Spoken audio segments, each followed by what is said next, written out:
Pada pejabat Arab Saudi, Menparekraf sekaligus bacawa pres P3 Sandiaga Uno memperkenalkan Ganjar Pranowo sebagai the next president.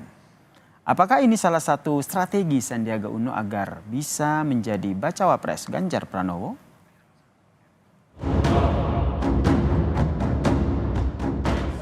Insya Allah the next president.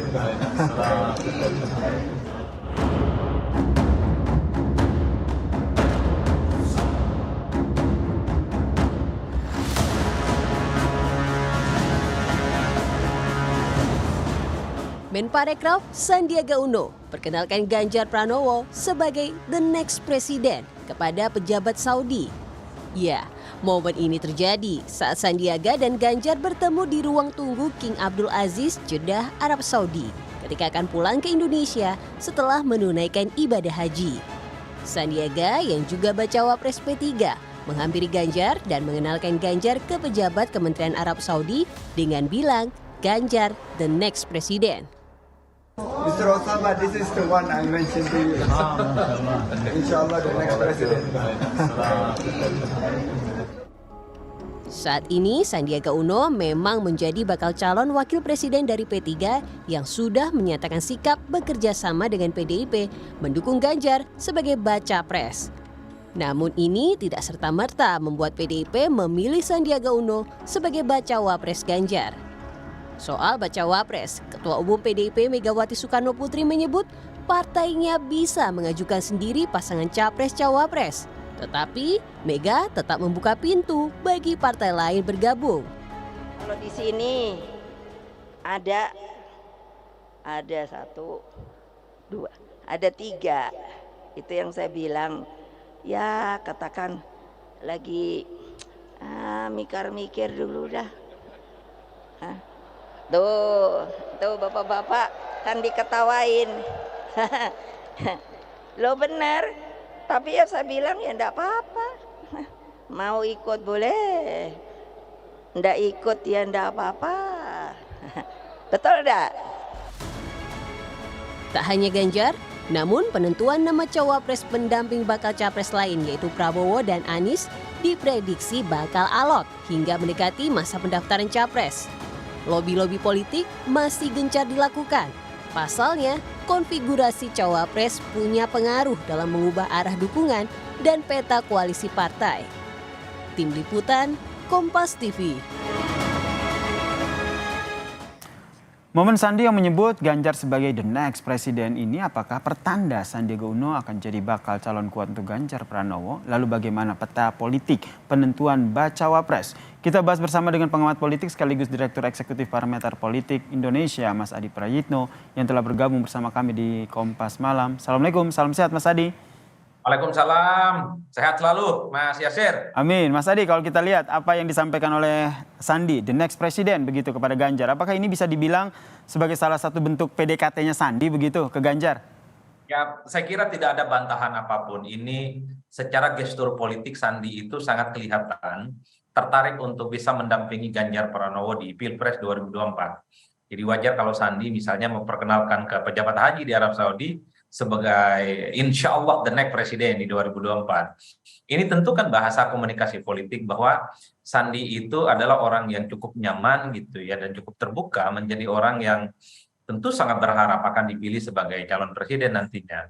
Karena kita tahu Sandi itu adalah orang yang secara tegas menyatakan siap untuk ikut maju menjadi calon pendamping Ganjar Pranowo dan kebetulan Sandi itu sudah diusung oleh P3 yang saat ini sudah melabuhkan koalisi politiknya bersama PDIP mengusung Ganjar Pranowo. Jadi ini tentu ada mutual understanding sebenarnya di mana Sandi satu sisi endorse Ganjar sebagai the next president dan pada saat yang bersamaan pastinya Sandi berharap bahwa yang bisa mendampingi Ganjar nantinya adalah Sandiaga Uno. Harapan Sandi akan mendampingi Ganjar Pranowo. Ini tentu saja tidak hanya berupa harapan begitu, tapi harus ada aksi-aksi nyata begitu. Kalau Anda melihat dari Sandiaga sendiri, hal-hal yang dia lakukan apa yang akhirnya meyakinkan Ganjar dan juga PDIP pastinya bahwa oh Sandi ini layak untuk mendampingi Ganjar Pranowo. Ya banyak hal yang saya kira perlu dilakukan oleh Sandi. Pertama, kalau Sandi yang dipilih oleh Ganjar Pranowo, Sandi ini bisa meningkatkan dan bisa mengunci kemenangan Ganjar Pranowo nantinya di Pilpres. Yang kedua tentu saja Sandi itu harus mampu menambal sesuatu yang selama ini misalnya menjadi kelemahan Ganjar, terutama di kalangan pemilih-pemilih Islam. Kalau Sandi mampu melakukan resultante dan mengonsolidasi kalangan-kalangan pemilih Islam, ini tentu akan melengkapi bagaimana PDIP dan Ganjar Pranowo yang disebut sebagai nasionalis, kemudian dilengkapi oleh Sandi yang bisa ya, menggerakkan basis-basis dan pemilih-pemilih Islam, terutama misalnya kalangan-kalangan di pemilih Nahdlin. Itu penting, Mas, karena variasi antara nasionalisme dan Islam itu tetaplah menjadi variabel yang cukup dominan dan bahkan signifikan yang bisa menentukan soal siapa yang akan memenangkan pertarungan di Pilpres. Oke, Kalau ini berarti bahwa Mas Adi, ini berarti bahwa Sandiaga Uno sendiri sudah memprediksi itu sehingga partai yang akhirnya ia pilih untuk berlabuh adalah P3, begitu ya? Ya, secara personal Sandi harus bisa meyakinkan itu kepada Ganjar dan kepada PDIP bahwa Sandi itu punya diferensiasi politik yang bisa meningkatkan elektabilitas Ganjar dan bisa memungkinkan Ganjar menang di Pilpres. Itu tidak bisa didantang. Yang kedua yang paling penting ya Sandi juga harus mampu meyakinkan partai politik lain di luar P3 dan PDIP. Kalau Sandi yang kemudian bisa menjadi pendukung pendampingnya Ganjar, maka partai-partai politik yang saat ini belum menentukan pilihan politiknya, misalnya Golkar, kemudian ada PAN, dan mungkin partai politik yang lain tertarik. Karena kalau dipasang-pasangkan, duet ini menjadi barang bagus yang sangat mungkin gitu ya, bahwa mereka yang akan memenangkan pertarungan. Karena politik itu the end of the day-nya, Mas Yasir, pastinya akan merapat kepada siapapun, capres dan cawapres. Kalau dilihat secara kalkulasi politik, dia akan menang dalam pertarungan politik. Maka disitulah kemudian akan menjadi magnet dan akan menjadi begitu banyak di mana partai-partai itu akan tertarik untuk merapat. Oke, ini menarik nih Mas Adi. Jadi menurut Anda yang dilakukan Sandi itu adalah langsung PDKT ke Ganjar dan juga lobby-lobby PDIP, atau lobby-lobby juga nih partai-partai lain sehingga akhirnya dilihat oleh PDIP yang mengusung Ganjar, oh ternyata Sandi juga tidak hanya diusung oleh P3 tapi ada partai lain. Nah, itu yang saya sebut bahwa kehadiran Sandi sebagai pendamping Ganjar misalnya harus mampu mengonsolidasi begitu banyak kepentingan dan dukungan politik. Sandi secara elektabilitas bisa meningkatkan elektabilitas Ganjar gitu ya. Kemudian dari segi dukungan politik, kalau Sandi merapat ke Ganjar, ini jadi barang yang bagus, elektabilitasnya moncer, dan membuat partai politik yang saat ini belum menentukan pilihan dan akan bergabung. Ini menjadi menarik, karena Sandilah yang kemudian akan menjadi pelengkap yang selama ini menjadi kelemahan dari Ganjar Pranowo. Kan ini adalah variabel-variabel kunci yang kalau kita dilihat bagaimana anatomi dan kemungkinan sosok Sandi itu bisa mendampingi Ganjar Pranowo. Tapi yang paling penting sebenarnya adalah bagaimana Sandi dan P3 itu bisa meyakinkan Megawati Soekarno Putri yang kita sebut sebagai veto player yang bisa menentukan soal siapa sebenarnya yang nantinya akan diputuskan mendampingi Ganjar Pranowo. Nah, siapa akhirnya mendampingi Ganjar Pranowo? Gak hanya Sandi, tapi kalau kita lihat kemarin lobby-lobby politik yang dilakukan oleh PDIP juga membuat kita akhirnya cukup kaget begitu dengan Demokrat, kemudian itu juga sempat menyinggung beberapa partai lain gitu. Menurut Anda sendiri peluang Sandi jika dibandingkan dengan bacawa pres lain, sebut saja ada Erick Thohir, kemudian ada Ridwan Kamil di sana, ini saingannya seperti apa?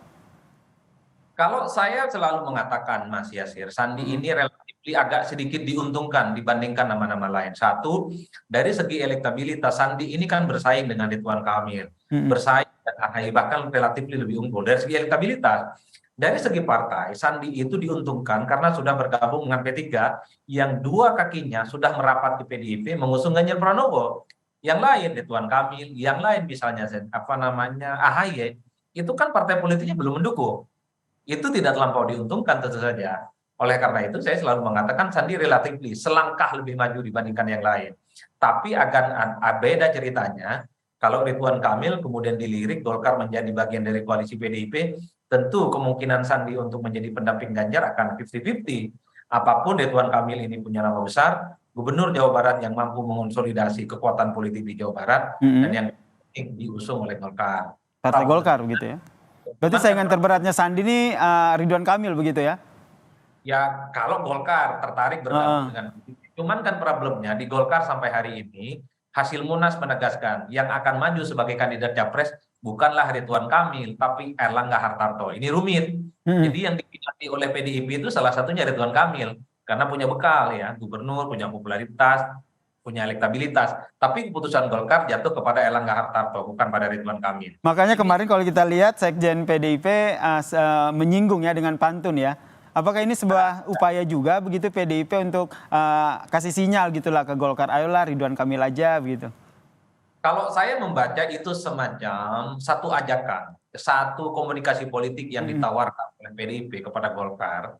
Siapa tahu minat bergabung. Kalau minat bergabung maka sangat mungkin misalnya nama-nama dan kader mereka yang punya nama besar seperti Ridwan Kamil, tentu selain Erlangga Hartarto akan masuk sebagai nominator kandidat cawapres yang potensial bisa mendampingi Ganjar Pranowo. Begitupun dengan PDIP ketika membuka diri dengan Demokrat, sekalipun di situ disebut AHY, belum tentu AHY sebagai cawapres, tapi minimal ini adalah ajakan koalisi, karena ada kecenderungan PDIP itu ingin menumpuk begitu banyak kekuatan politik ya, supaya memudahkan pertarungan Pilpres di 2024. Betul PDIP itu bisa maju sendiri, tapi percuma menang Pilpres tapi kalau pilegnya tidak punya partner koalisi yang solid dan kuat. Ini khawatir terjadi pada Jokowi di 2014 yang lalu, presidennya menang tapi parlemennya itu dikuasai oleh kelompok-kelompok oposisi yang saat itu pendukungnya Prabowo Subianto. Jadi ada instabilitas politik di situ. Jokowi hampir setahun penuh itu dirongrong kekuasaan politiknya. Semua kebijakannya ditolak, semua kebijakan politiknya diinterupsi oleh kelompok-kelompok parlemen. Karenanya bagi PDIP, selain menang Pilpres, yang paling penting juga adalah bagaimana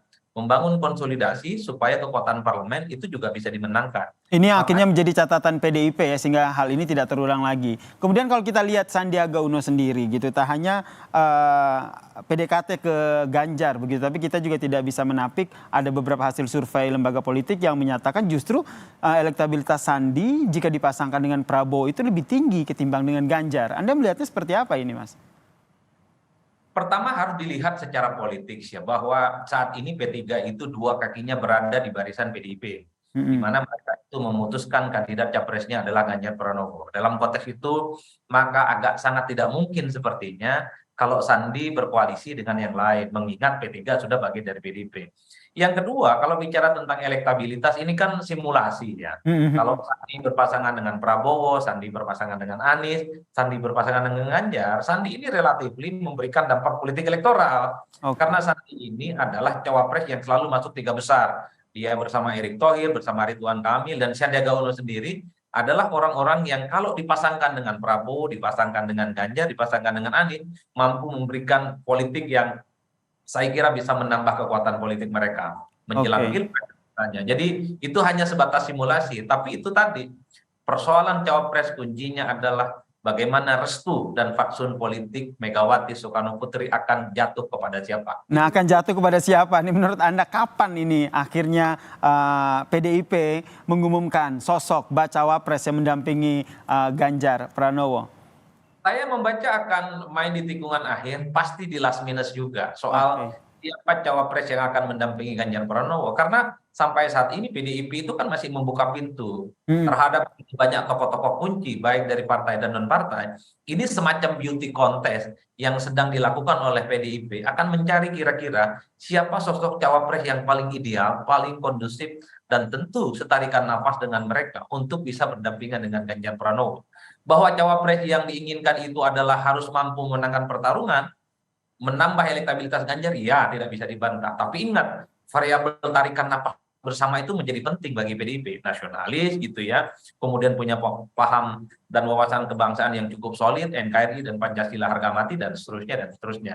Inilah yang sedang dihitung betul oleh PDIP, mengerujutkan kepada siapa sebenarnya tokoh-tokoh penting yang nantinya akan dipilih. Karena di antara sekian begitu banyak nama, itu masuk akal semua. Mas Sandi masuk akal, Erick Thohir masuk akal, Ridwan Kamil masuk akal, Mahfud MD masuk akal, Gus Yakut juga masuk akal, bahkan AHY juga masuk akal. Orang-orang ini adalah orang yang saya kira punya rekam jejak, punya track record, punya kompetensi. Tapi di antara sekian begitu banyak nama, kira-kira menurut Megawati Soekarno Putri, menurut PDIP, mereka kemudian relatively paling ideal di antara yang lain. Yang paling ideal ini yang akhirnya menentukan kapan akhirnya PDIP mengumumkan siapa yang akan mendampingi Ganjar Pranowo. Sembari itu ya kita lihat aja nih dinamika politiknya seperti apa. Karena semakin menuju batas pendaftaran ini nampaknya dinamika politiknya semakin cair ya. Terima kasih Mas Adi Praitno, pengamat politik sekaligus Direktur Eksekutif Parameter Politik Indonesia telah bergabung bersama kami di Kompas Malam. Salam sehat Mas Adi. Salam sehat Mas.